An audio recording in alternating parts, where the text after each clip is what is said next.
Hi everyone and welcome to another Transformers review. I'm Homerino and today I'm going to be showing you the new Transformers 30th Anniversary Generations Megatron. It's pretty damn awesome. Packaging, as you can see, is pretty nice. Most of this is actually covered up by the included comic book that I'll be showing in a second, but it's looking alright. You can just see a little picture of Megatron there. On the bottom you can see Bumblebee and Trail Cutter. You can also get those.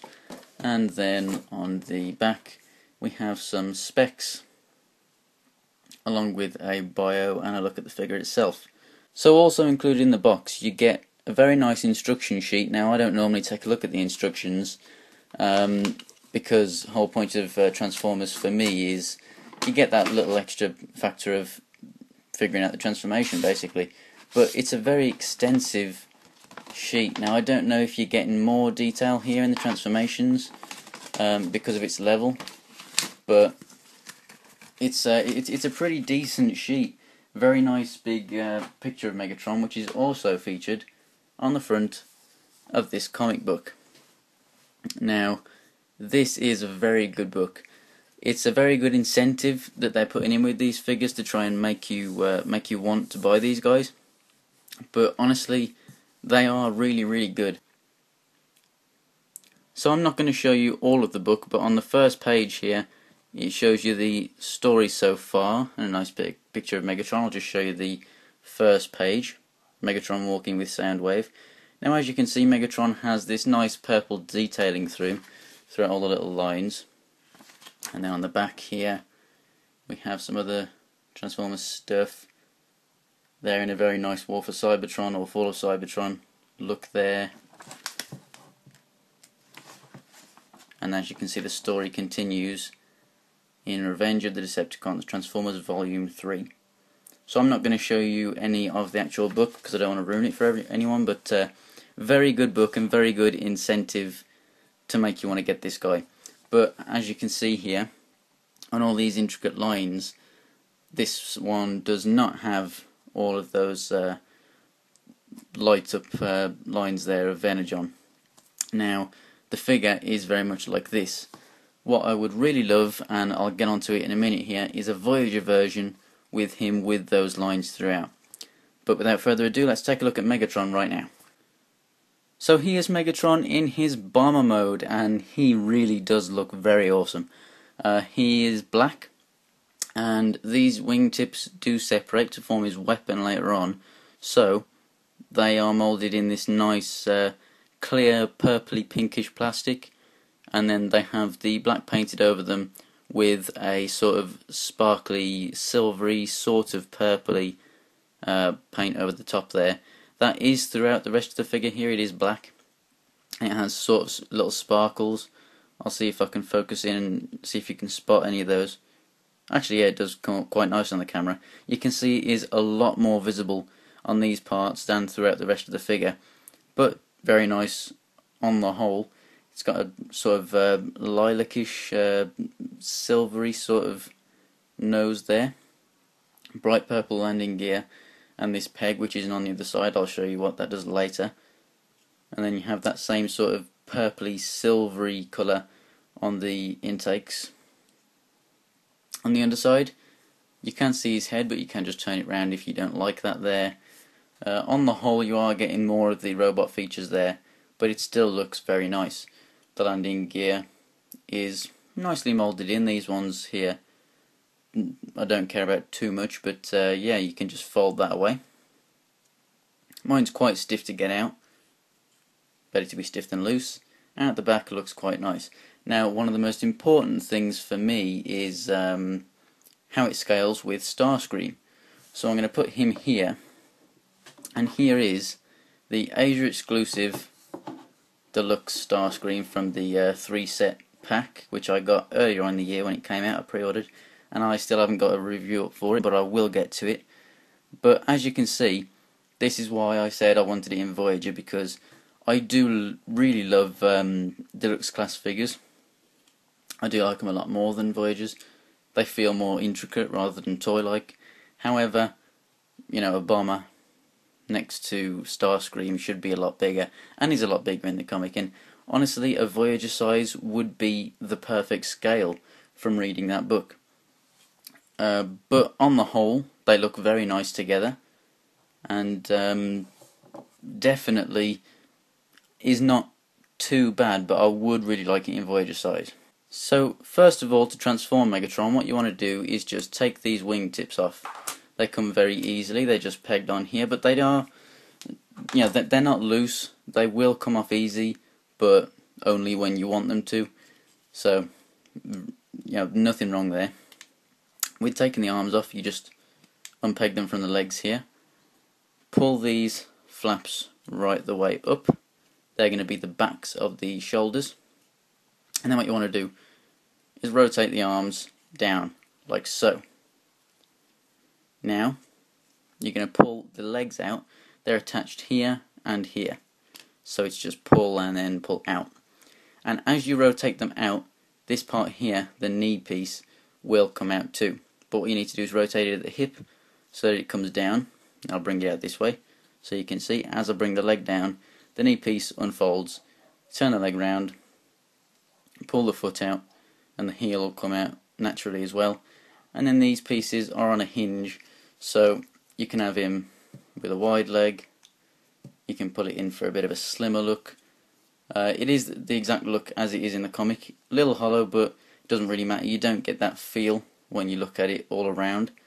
So it still looks good, very nice. So let's just do that with the other leg quickly here. Pull that down, rotate it round, pull the feet out, get that heel out there, and that'll be your legs done.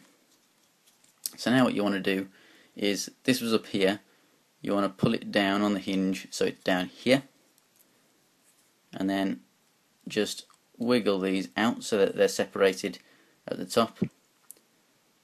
Bring this piece down, then bring the nose piece down, and then wiggle these around.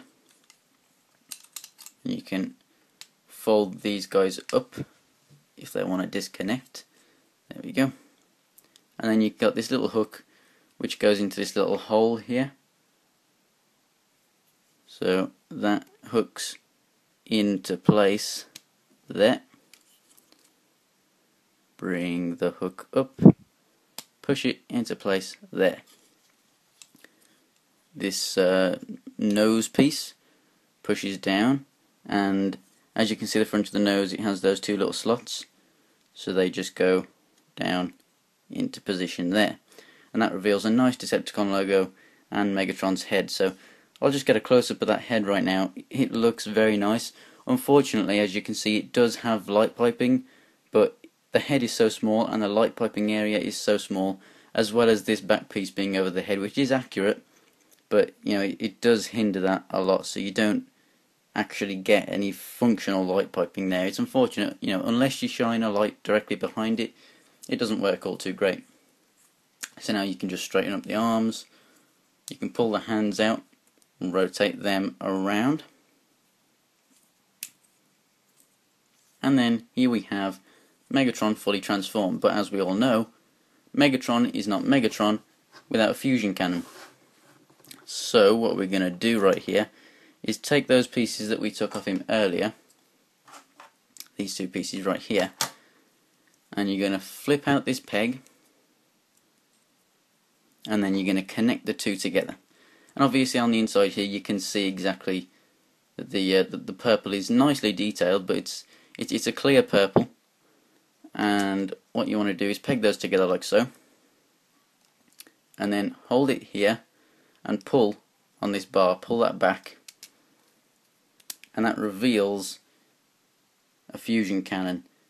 Now some people say it's quite hollow, but that is how it looks, and I'm not sure if mine is meant to peg together a bit more strongly than that. It only holds at this one, that sort of just rests in there, it's not actually pegging. I don't know if it is meant to hold better or not. It looks like it is, because if I just focus in here at the back, it's not holding together perfectly, shall we say. It's it's got a bit of resistance somewhere, and it's not letting it go down all the way. Now I don't know if that's just mine or if that's actually how it's supposed to be. I don't know. But for the most part, it's a very, very good looking gun. You've got that sort of sparkly finish, and the translucent plastic really comes across very, very well to show that it is being used. Now those holes that were on the top of the bomber in vehicle mode, you could put any weapon in there if you wanted to, but that is what the fusion cannon is meant for now. So you could have him hold it, but Megatron don't hold no fusion cannon. So there it is, very accurately scaled, exactly the same scale as in the book. And I have to say, this is the best Megatron that I have by far. It's quite light, which means that it's very easy to make him stand. You can get him into a lot of good articulated poses. Got a few gaps, just like a lot of planes tend to have in the Transformers universe, but not massively bad. Colour scheme is very nice, as I said, a good Decepticon logo there. I do like the red from the cockpit windows. The face is very good. Now he has all of that very, very, very nice line detail there. As I said, a Voyager would really, really be very nice. So what I'm going to show you now is a size comparison with someone who I think he should be as big as. And so here's Lugnut. I'll just put it behind and bring it up. This is the scale that I really, really want from this Megatron. You saw in vehicle mode how he was compared to Starscream, and obviously Starscream stands a little bit taller in this mode too, just that's obvious. But if he were this big, that would be perfect. The actual sculpt of this Megatron, I have no problems with whatsoever. I think it's fantastic. Detail is awesome, articulation is awesome, as you can see. The head is on a ball joint. It's a little limited, but it gets there. It's up and down very good, left and right. It's just a bit harder to move it because of this on the back of the head there. Shoulders, the joint, you can get it in and out like that. Obviously you can rotate a little up and down just in here as well on this little swivel due to transformation, so that's quite nice. You get a lot of range of motion there, and obviously on the ball joint you can move it forward and back. You have a swivel at the bicep, a rotation at the elbow, and the hands due to transformation can come in and out a little bit. I like the nice little bit of detail in there too. No waist, but ball jointed hips, swivel at the thigh, and a single bend at the knee, and then you have quite good full articulation. No swiveling left and right there, but you have good up and down movement. On the whole, great figure. I like the fact that it's not lit up and everything, like with any translucent parts, maybe a bit like the Transformers Prime Megatron. It's very nice for what you're getting, you know. For the price, you're getting a great book, a great figure, the best Megatron that I've ever seen, to be honest. I do prefer Megatron as a tank. Generation 2 Megatron is my all-time favourite form, but as a toy, this is incredible, and I would urge everyone to go out and get this thing. One of the biggest drawbacks for a lot of people is that it's not a Voyager. Now, there's nothing out there to say that this thing won't be a Voyager, and then I'd love to have them have painted purple details in there. But for now, this is what we got, and it is great. So, I'd like to thank you all for watching.